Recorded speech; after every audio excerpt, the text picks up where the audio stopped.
To hire a consultant or not to hire a consultant? That's today's question.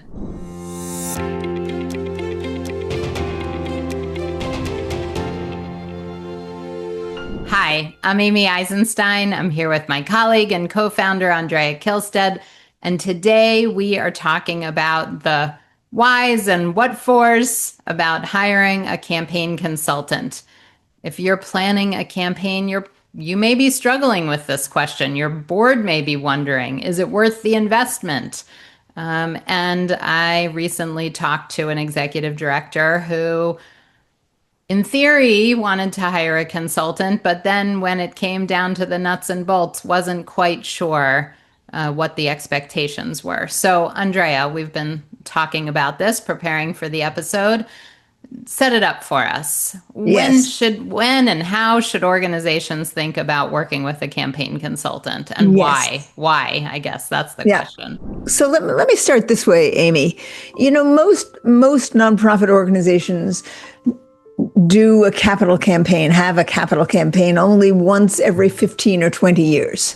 Yeah. It's rare that you find one that does it every 10 years, every once in a while, but not often. So that means that it is not the kind of fundraising that people get good at inside the organization. Right. I mean, actually, very few people stay in organizations in their fundraising department of an organization for 20 years. It doesn't happen.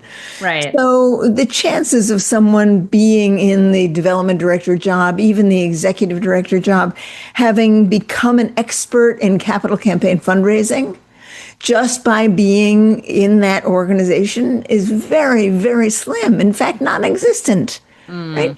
What we find is that people who are development directors may have worked on pieces of one campaign or another in various organizations, but no one says I'm an expert in capital campaigns because they're not. Right. The only people who really develop an expertise in capital campaign fundraising are people who do one campaign after another, and they are campaign consultants. Right. So for some reason or another, have shifted out of the internal position of being a development director and simply work with organizations who are doing campaigns. And they literally do 5 campaigns, 10 campaigns, 20 campaigns, 30 campaigns. I bet I worked on 50 campaigns before, in the course of my career. Right. I actually know a lot about capital campaigns. Yeah. So the same is true for board members. They may have served on the board of an organization here or there, or even multiple ones that have gone through campaigns. They have sort of one perspective. They see what's happening, but they're not involved or engaged at a deep level with the strategy, the planning from beginning to end for multiple campaigns. So I think the point is that really only campaign consultants have the experience and the expertise of having been through dozens and dozens of campaigns. Now, the other thing to keep in mind is that capital campaigns are a very particular kind of fundraising, and 2 things really stand out. One is that the goals are always much higher than the organization has ever undertaken before. So it's very common to see a campaign where the organization has an operating budget, let's say, of $1 million, and they have a capital campaign that they're working on for $30 million. Right. Or $40 million, right? The big right. jump. And they have never before done any fundraising of that scope, right? They may do annual fundraising. They may have small campaigns, but not big capital campaigns where they're raising a ton of money. That makes it very, very high stakes and very, very important. Right. Now, related to that is the notion that money, the campaign money, comes from their most important donors. Right. Yep. Some of it may come from public sources, but for the most part, it comes from foundations or individuals who have been involved in those organizations for a great many years. And the relationships between the organization and those people are incredibly important. They will make or break the campaign, and the organization needs to do an incredibly good job of taking those donors through a campaign and then stewarding them. So the stakes are incredibly high when an organization takes on a campaign. And to wrap around to the earlier topic, no one in the organization really knows a lot about how to do a capital campaign. Right. Right. I mean, we hear this all the time. Should we hire a campaign consultant? It's expensive. Do we need to invest? Why can't the staff just do it? And for all the reasons that you've talked about, the high stakes, the, raising 10 times, 20 times, 30 times what you normally raise without any additional staff or resources, or most importantly, expertise, training, outside perspective, all the things that a good campaign consultant brings to the table is of utmost importance. Now, the reason that I raised the topic today is that I was just recently talking to somebody who's thinking about hiring us, and really, she's thinking about this just as another staff person. She wants somebody to come in and sort of do the work of the campaign. And I think there's a really important distinction to be made between staff and consultants. First of all, hiring someone to come in and do the campaign who has tons of experience is going to be cost prohibitive for most organizations. It's just not practical. There's a reason that consultants are consultants and staff members are staff members. And staff, for the most part, are implementers. They're the ones with the relationships. They're doing the work of the campaign, while consultants come in, provide the strategy, the plan, the experience and the expertise, the guidance, the cadence, sort of the timing of the campaign, and of course, training everybody from board members to staff members all the way up and down the organization. Why don't you talk a little bit about this outside perspective, or, ability for consultants to talk at every level of the organization? I've heard you talk about that before. Yes, it's so important. I've been a consultant all my professional fundraising career, and I've always really loved the role of being an outsider. It's a role where you get a lot of power as an outsider, as opposed to being on the inside and within the political, shenanigans that goes on in every organization. Yes. So if you come in as an outside consultant, then the board and the staff have decided to hire you and they're going to pay you for your expertise as an outsider, you come in with a lot of clout. Right? People are going to listen to you because they've paid for your expertise, right? So when you come and say, well, here's what we should do, and let's put together this committee, or here's an agenda for this committee, or here's the way we should be thinking about that, people actually jump to. People say, okay, yes, they follow you. It gives you a tremendous amount of ability to move things along. That if you were on the inside, you're just one of many voices. Yeah. So consultants learn over time to be very good at wielding that outside power. They know how to do it. They know how to bring people along on the inside. And people on the inside come to rely on their outside expertise. They see it as politically helpful.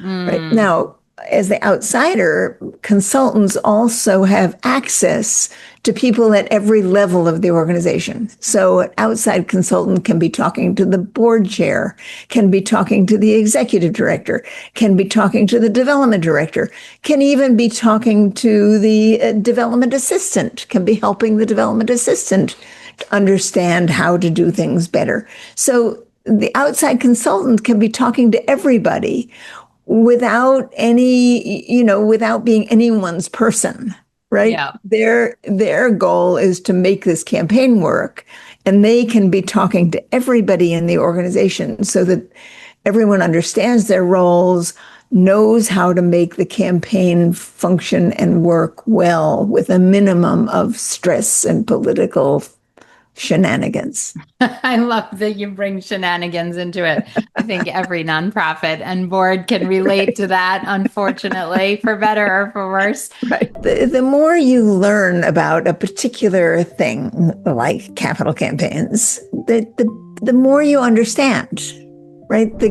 You develop an instinct about how things work so that you can make judgments and decisions that turn out to be right, and you can make them quite easily and quickly because you've seen these situations again and again and again. I mean, that's what experience gives you. The ability to analyze a situation, to see a situation, to ask the right questions, and to make decisions that will benefit the entire process. And to do it without having to say, well, should it be this or should it be that, getting bogged down. Yeah. So when someone really is an expert in capital campaigns, they know how to do this business. They know what has to go first and second and third. They know why they're not doing it one way and are doing it another way. That helps everybody start to build confidence and to move forward. Right. I'm so glad you raised that. Some of the questions I've gotten recently are about, how many hours will you spend with us or work on this campaign? And what really a valuable consultant can do is make decisions quickly.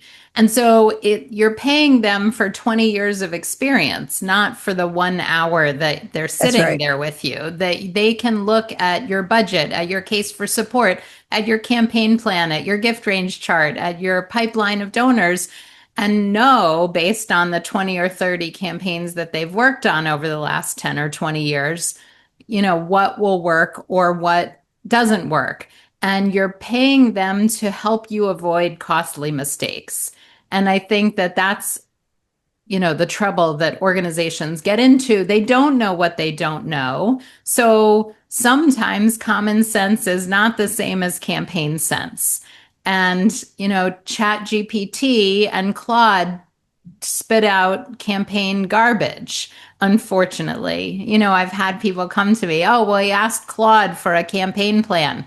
Well, it's giving you terrible advice. Somebody telling me, well, the first thing we're doing is planning a cocktail party.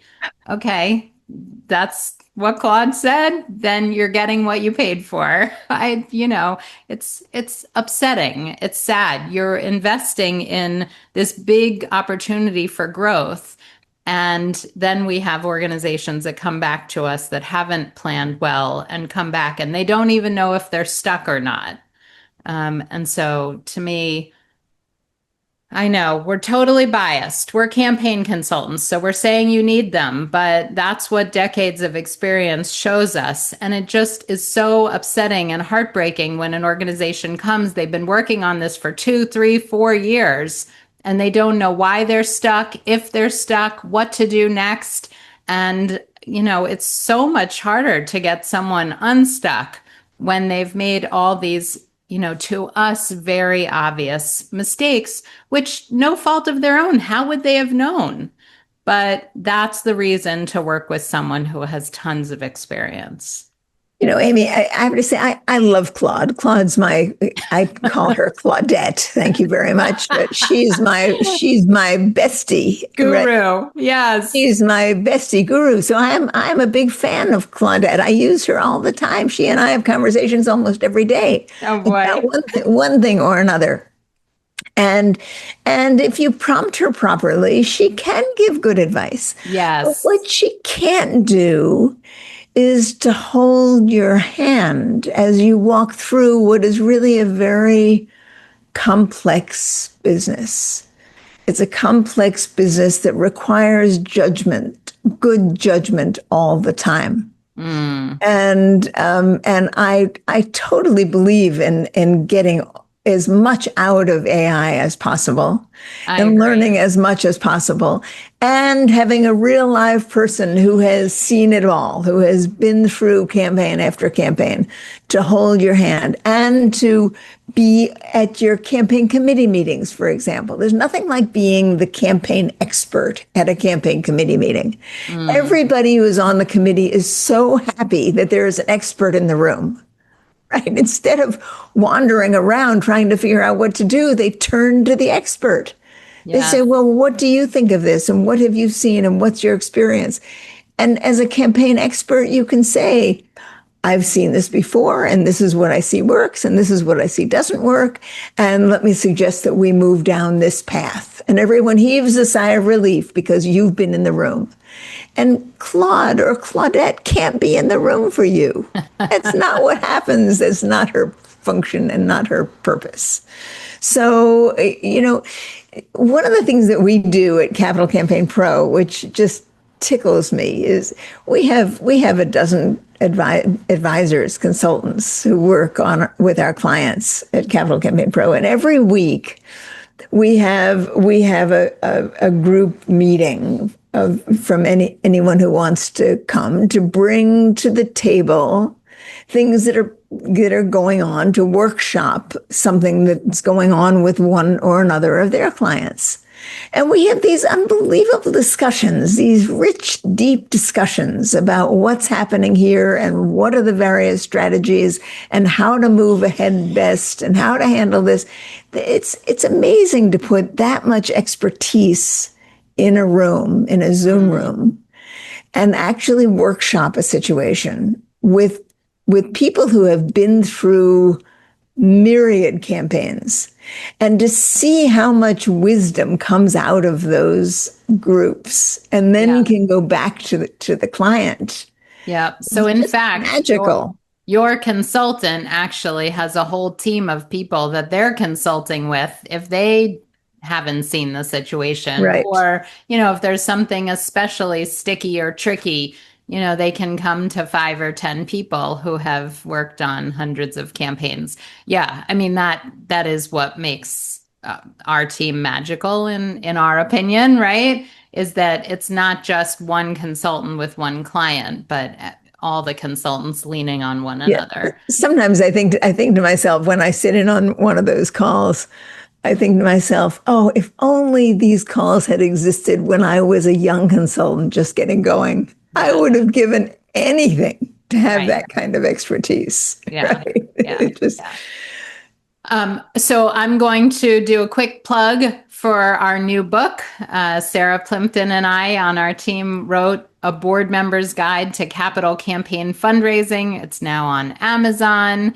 It is available on our website to buy multiple copies for all of your board members, and it will help answer actually lots of these questions. If board members or maybe your CEO is questioning, should we hire a campaign consultant? What do we do next? How do we get started on our campaign? How can we be successful? All the questions that your leadership team is asking as you're thinking about a campaign, this board member's guide, A Board Member's Guide to Capital Campaign Fundraising, answers. So there's a quick plug. It's a good plug. And Amy, I've read your book and Sarah's book, and I think it's just terrific. I really do. And I'm so super proud of you for having written it. Everyone in a campaign, though your board may not be a fundraising board, right? Your board may not be the group that's actually making the campaign happen. You may have another group, another committee that's doing that. But your board needs to understand about capital campaigns because they will play some important roles. So if you're going into a capital campaign, whether or not you think to hire us to be your consultant, this book will be a great resource for you. And you should take a look at it. You can go to Amazon and Google Amy Eisenstein board book and see what comes up. But Right. But I put in a real plug. But before we leave, Amy, I want to go back to this topic of campaign consultants, because everyone listening to this is considering probably hiring a consultant. You may say, well, what kind of a consultant should I hire? And there really is one big mistake that I don't want you to make. And that is hiring a consultant that doesn't have a lot of experience. Now, that flows from what we were talking about earlier, but it's not uncommon to see consultants that have worked, for example, for your local hospital campaign, and then the campaign finished at the hospital and they think they know enough to hang out a shingle and become a local consultant. Well, I too started out in business many years ago and scrambled my way up, so I have some sympathy for that. But if you're a nonprofit going into a campaign looking to hire a consultant, those are not the kind of people you should be hiring. You don't need to be their guinea pig. You do not need to be their guinea pig, right? You need to hire someone who really knows what they're doing. So the question to be asking is, how much experience do you actually have in capital campaign fundraising? Have you been a consultant that has taken multiple organizations through a campaign? Have those campaigns been successful?